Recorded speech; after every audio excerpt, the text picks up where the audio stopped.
And now, sports with Joey Dubois.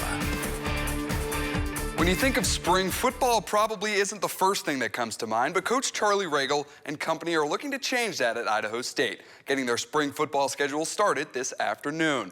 The team just in helmets for today, but ramping up with 4 practices scheduled for this week, notably the first spring cycle for new head coach Charlie Regal. Here's what he said yesterday about what the team is hoping to accomplish in the next few weeks. Really, when we look at this thing in totality, it's 15 practices of finding out what we really have. And that's where our starting point begins. We have an idea, obviously, with the off-season workouts and the conditioning and the competitive drills that we've put these guys through, but we're nowhere near where we want to be. And, you know, I told our guys, our staff this morning, you get better at football by playing football. You know, and so in order to do that, we've got to go out and practice for 15 practices and actually do football things. Meanwhile, recent Idaho State graduate Tanner Connor turning heads at his pro day today, working out in front of NFL scouts at the University of Washington. And Connor did not disappoint, running the 40-yard dash in 4.37 seconds and recording a vertical jump of 39.5 inches. Now, Connor did not receive an invite to the NFL Draft Combine, but if he had, those numbers would have each ranked among the top 10 at the wide receiver position. You better believe Connor is shooting up draft boards after today's performance.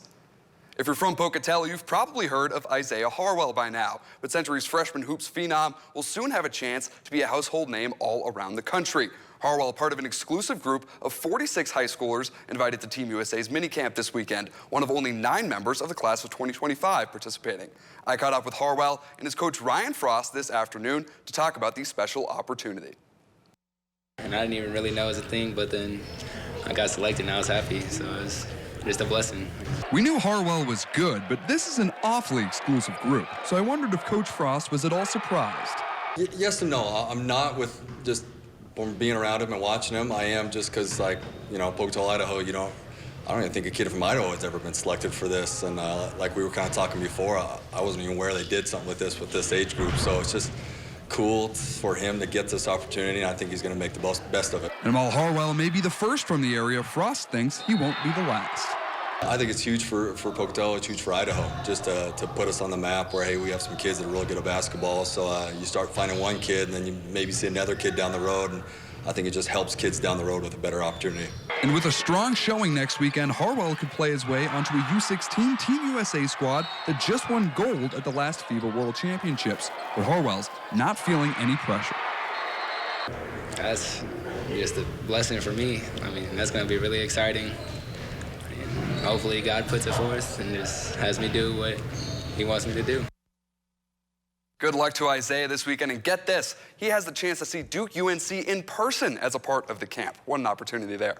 Wow, that's kind of nice going to see all that basketball. Speaking of basketball, I haven't checked since Gonzaga ducked out. How are the brackets doing? Not to toot my own horn, I'm holding on to first place, Matt. I believe you're still in second, but with Gonzaga out, that might shake some things up. I know Tony, our general manager, probably has the best shot at taking me down, but we'll see how it all plays out. You know what they say, if you're not first, you're last. And I'm first right now, so I can definitely say that. We'll see what happens. There's still a little bit more basketball to be played. Definitely. All right, thank you very much, Joey.